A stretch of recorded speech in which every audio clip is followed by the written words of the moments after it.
मुझे नहीं जाना है एजुकेशनल ट्रिप में। लेकिन ऐसा क्यों विवान? बुलंद किले की यात्रा तो बहुत ही रोचक रहेगी। इतिहास के बारे में तुम्हें नई नई जानकारियां मिलेंगी। लेकिन बालपरी, मुझे हिस्ट्री बहुत बोरिंग लगता है, और अगर मैं ट्रिप पे गया तो मेरी बालवीर वाली रिस्पॉन्सिबिलिटी का क्या होगा? हाँ, उसके लिए तो सीनियर बालवीर है ना। अनन्या दीदी, आप भी। विवान, उससे भी ज्यादा जरूरी बात ये है कि तुम्हारी स्कूल की परीक्षाएं पास आ रही हैं, तो तुम्हें पढ़ाई में ध्यान लगाना चाहिए। हाँ विवान, तुम घूमने जाओ, परीक्षा की तैयारी करो, बाकी सब मैं संभाल लूंगा।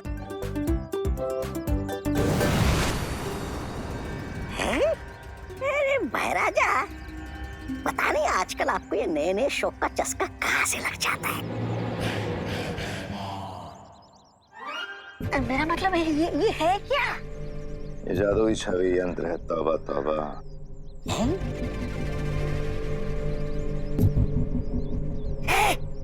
अरे महाराजा,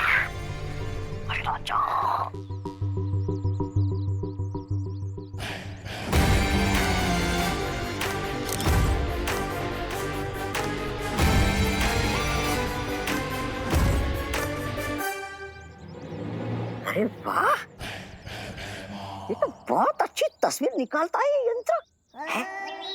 महाराजा, मेरी भी एक तस्वीर खींचे ना।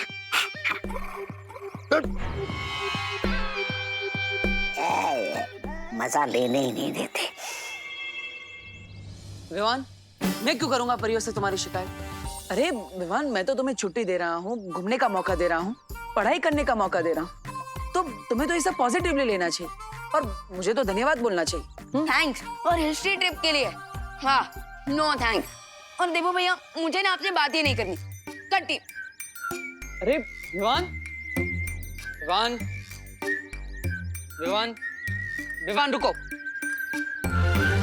अगर तुम परीक्षा की तैयारी नहीं करोगे। भैया, आप ना रहने ही दो। आप जो बोलोगे वो मुझे तो सुनना ही पड़ेगा, क्योंकि मैं तो छोटा हूँ और आप बड़े हो। आप छोड़ ही दो।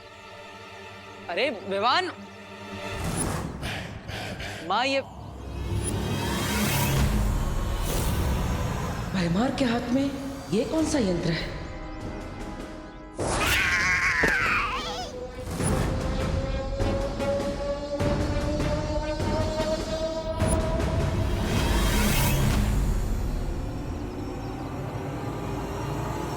परियों,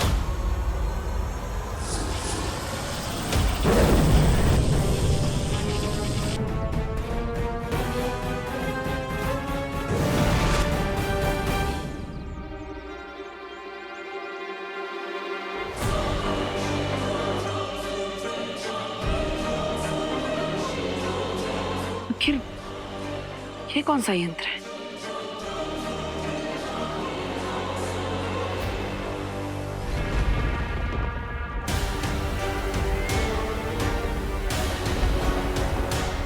मुझे तुमसे ये उम्मीद नहीं थी भैमार। अगर तुम परियों के जादुई चित्र के साथ साथ बालवीरों का भी चित्र ले आते तो मेरी योजना को सफल होने से कोई नहीं रोक सकता था। जो बिगड़ गया उसे बदला नहीं जा सकता। जिस बारे में कुछ कर नहीं सकते, उस बारे में बात करके समय व्यर्थ करने की जरूरत है नहीं। फिर अरे फटे हुए दूध पर रोना नहीं चाहिए, बल्कि उसका पनीर बना लेना चाहिए।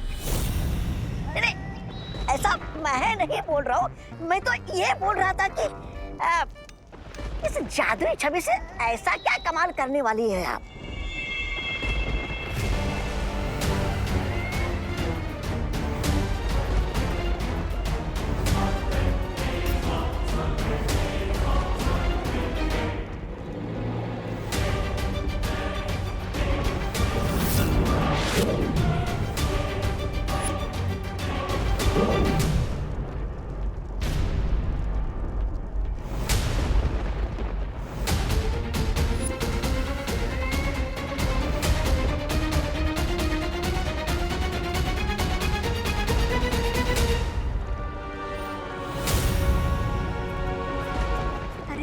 भैरानी, आप इस वीर लोग की मुसीबत को यहाँ पर क्यों लेकर आई?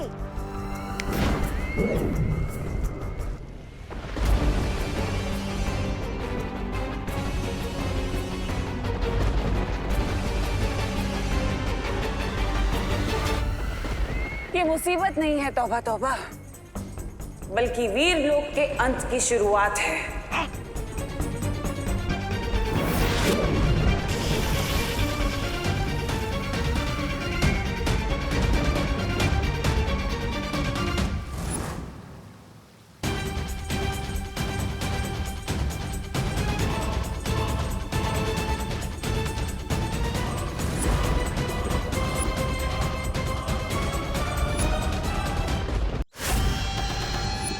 तो बच्चे लोग, ये है बुलंद किला द्वार। अच्छा है ना? आज हम यही देखेंगे। आ जाओ, कम ऑन इन। चल विवान। क्या हुआ विवान? तुझे देख के तो ऐसा लग रहा है कि तू हिस्ट्री ट्रिप में नहीं 14 साल के वनवास में आया है। दीदी, वनवास भी ना इस हिस्ट्री ट्रिप से ज्यादा इंटरेस्टिंग होता है, क्योंकि वहाँ पे जंगली जानवर होते हैं, घर बनाना पड़ता है, आग जलानी पड़ती है, शिकार करना होता है। लेकिन यहाँ हिस्ट्री ट्रिप में बस पास्ट की बोरिंग बातें सुनो। विवान, अंदर चल के तो देख, शायद कुछ एक्साइटिंग हो। चल चल। आओ बच्चों, आ जाओ सब। संभाल के आना, संभाल के आराम से। ध्यान से। सर शायद सेल्फी लेने के लिए गिरे होंगे। You got it right, selfie ले रहे।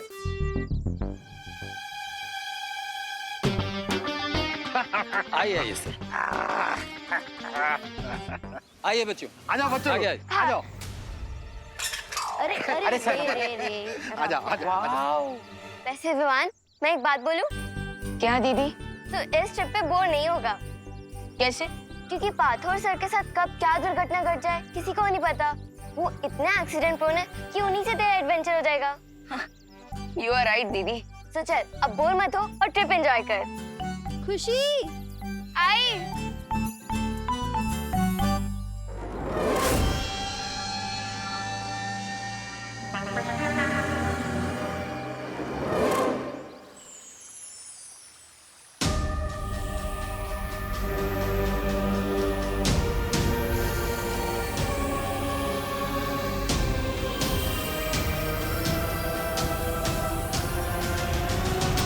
शौर्य, ये कैसा यंत्र है? ये तो कोई छाया चित्र निकालने का यंत्र लगता है। ये केवल एक यंत्र नहीं है बालवीर, ये एक तरह का गुप्त हथियार है।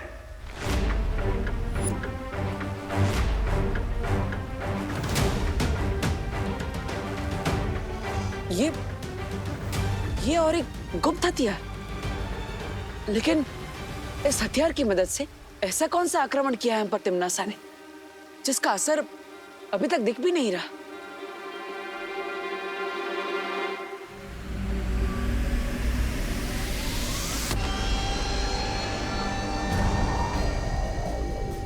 बालपरी, क्या हो रहा है? पता नहीं।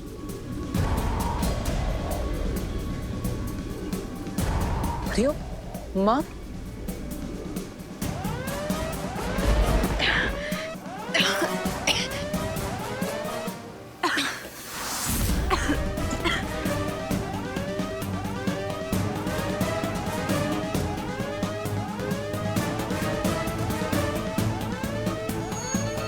परियो,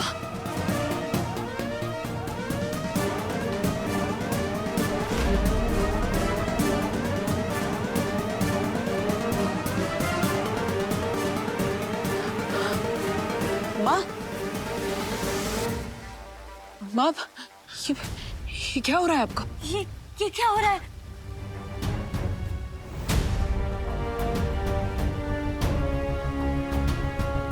ये हमारे हेयर क्यों वाइट हो रहे हैं?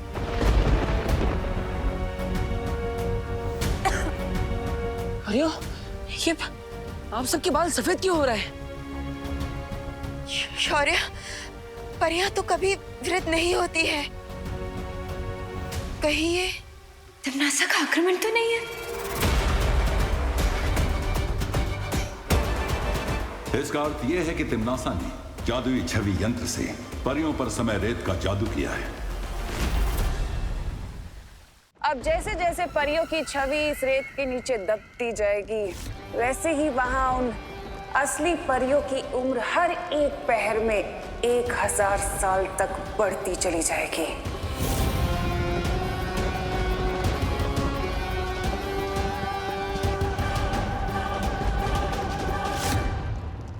हैं?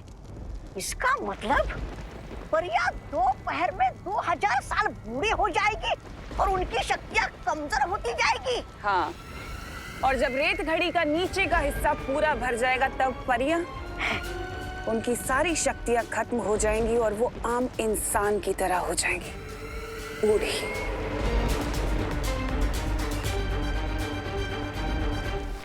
शौर्य, समय रेत के असर को रोकने का कोई ना कोई रास्ता तो होगा। उपाय है, और उस उपाय का नाम है गुरु ज्ञानी।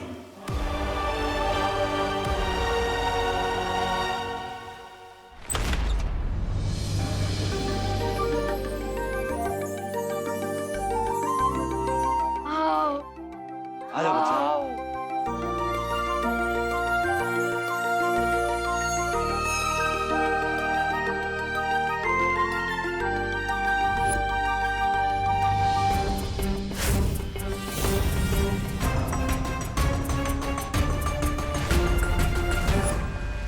बच्चे लोग, इस किले का थोड़ा हिस्ट्री बताता हूँ।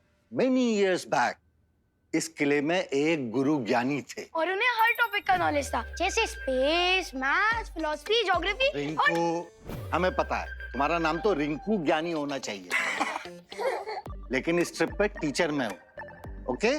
Sorry sir, I am really sorry. Sorry guys.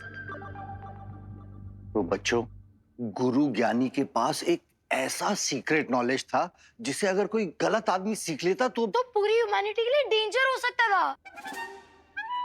Rinku, sorry guys, sorry sir, carry on. तो गुरु ज्ञानी के इस सीक्रेट नॉलेज को कोई उनसे छीनना चाहता था। कौन सर? महाबली। गुरु ज्ञानी ने अपने इस शिष्य को अपनी सारी विद्याएं सिखाई थी, केवल एक विद्या छोड़ के। वो कौन सा सीक्रेट नॉलेज था पार्थो सर जो गुरु ज्ञानी महाबली को नहीं सिखाना चाहते थे? वो सीक्रेट नॉलेज था कभी बूढ़ा न होने की विद्या। कूल। उस विद्या को सीख के महाबली हमेशा के लिए यंग एंड पावरफुल रहना चाहता था, बट गुरु ज्ञानी को डर था कि कहीं उनका ये स्टूडेंट महाबली उस ज्ञान का, उस विद्या का गलत इस्तेमाल न करे। जब महाबली को वो सीक्रेट नॉलेज नहीं मिला तब उसने क्या किया? उसने एक अनथिंकेबल काम किया। महाबली ने अपने ही गुरु पर अटैक कर दिया और पूरे 1 महीने तक उन दोनों के बीच घमासान लड़ाई चली। 1 महीने तक? लेकिन शौर्य, मैंने तो सुना था कि गुरु ज्ञानी के पास अपने शत्रुओं के मन के विचार पढ़ने की शक्ति थी, तो फिर 1 महीने तक वो महाबली के साथ क्यों लड़ते रहे? क्योंकि उनका शिष्य महाबली बहुत ही चतुर था। उसने गुरु ज्ञानी के मन को पढ़ने वाली शक्ति का सामना करने के लिए एक विशेष कवच बना लिया था, जिसे पहनने के बाद गुरु ज्ञानी की शक्तियां उसके ऊपर काम नहीं कर सकती थी। तो बच्चे लोग, ये है वही मुकुट। वाओ। नो सर, सर ये वो मुकुट नहीं है, ये उसकी कॉपी है। असली मुकुट तो महाबली के साथ जमीन में धंस गया था sir. I know Romakanto. Excuse me sir, मेरा नाम रोमोकांतो नहीं है, रमाकांत है। बंगला में रमाकांतो ही होता है। बच्चे लोग, तुम लोग यहाँ एक्सप्लोर करो, इसके बाद फिर लाइब्रेरी आना। वहाँ गुरु ज्ञानी और महाबली के बारे में लिखी हुई बहुत सारी किताबें। Okay sir. सितली, वो देख। गुरु ज्ञानी ने अपना सारा ज्ञान एक किताब में लिखा था और महाबली उस किताब को अपने गुरु से छीनना चाहता था, ताकि वो हमेशा युवा और शक्तिशाली रहने का रहस्य सीख सके। तो आखिरकार इस 1 महीने लंबी युद्ध का नतीजा क्या निकला? गुरु ज्ञानी ने खुद को और महाबली को समाधि में लीन कर लिया और साथ में बुलंद किले को भी जमीन में आधा धंसा दिया, ताकि उनका ज्ञान गलत हाथों में न पड़ जाए। बालवीर, तुम्हें परियों की मदद करने के लिए गुरु ज्ञानी को समाधि से जागृत करना होगा। लेकिन कैसे शौर्य?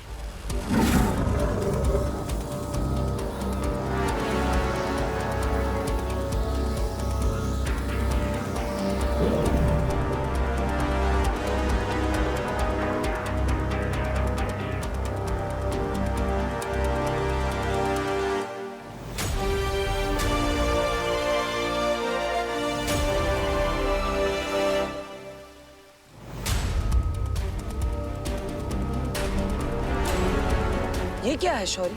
इस जीवक यंत्र से अगर तुम बुलंद किले के नीचे दबी गुरु ज्ञानी की समाधि को स्पर्श करोगे तो वो जागृत हो जाएंगे। जिसके बाद मैं उनसे समय रेत का तोड़ लूंगा और माँ और परियों को ठीक कर दूंगा। लेकिन इस जीवक यंत्र का स्पर्श गलती से भी महाबली को नहीं होना चाहिए, वरना अनर्थ हो जाएगा। क्योंकि उसके रक्षा कवच को वीरलोक के जादू से नहीं भेदा जा सकेगा।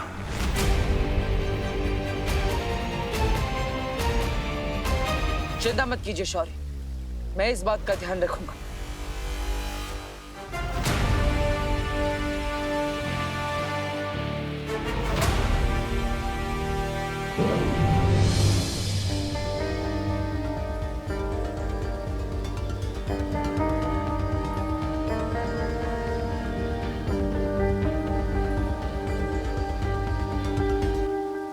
माँ, आशीर्वाद दीजिए कि मैं इस कार्य में सफल होकर लौटूं। अपना ध्यान रखना बालवीर।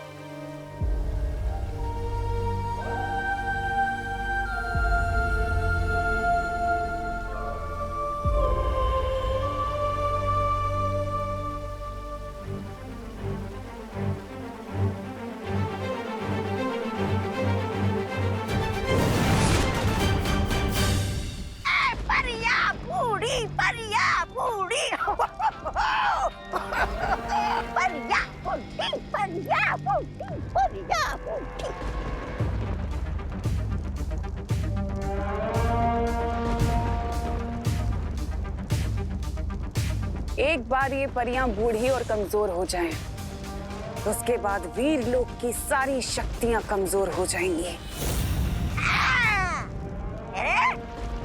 भैरानी, आपको क्या लगता है कि बालवीर चुपचाप बैठा रहेगा और आपके ख्याली पुलाव को पकने देगा? नहीं, ऐसा मैं नहीं बोल रहा हूँ। मैं तो भैमार, तुम जाकर पता करो कि उस बालवीर ने शौर्य के साथ मिलकर मेरे इस जादू को तोड़ने का क्या तोड़ निकाला है। चिंता मत करो तमन्नासा, बालवीर के हर तोड़ को मैं तोड़ के रख दूंगा।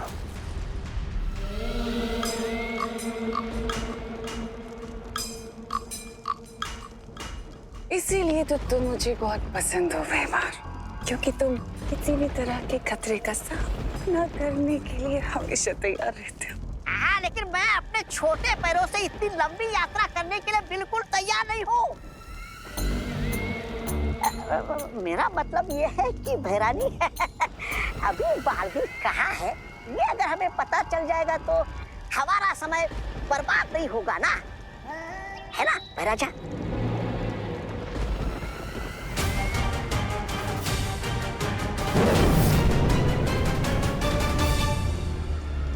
इस काले धुएं के पीछे जाओ, क्योंकि ये काला धुआं तुम्हें वहां तक ले जाएगा जहां पर बालवीर है।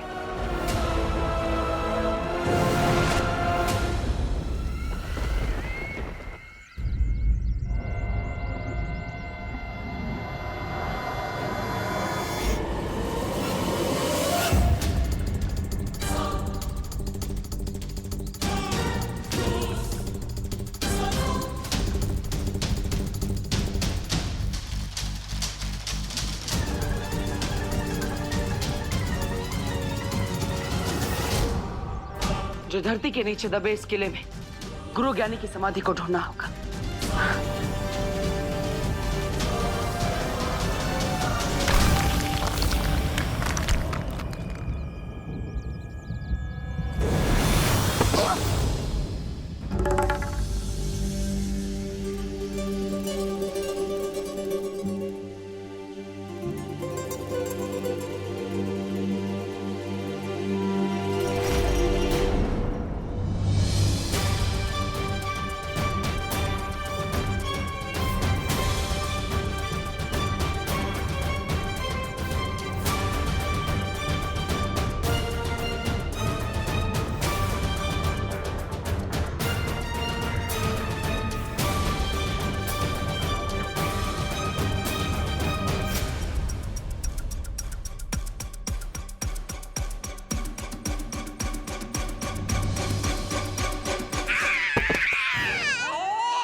गई मेरी कमर, अरे टूट गई हड्डियां, पुर्जे हिल गए सारे। महाराजा, मैं क्या कहता हूँ, रात को थोड़ी मालिश कर देंगे क्या मेरी? कमर टूट गई। बकवास बंद करो वरना गर्दन की हड्डी भी तोड़ दूंगा। मैं ठीक हूँ। मेरी कमर एकदम ठीक हो गई है।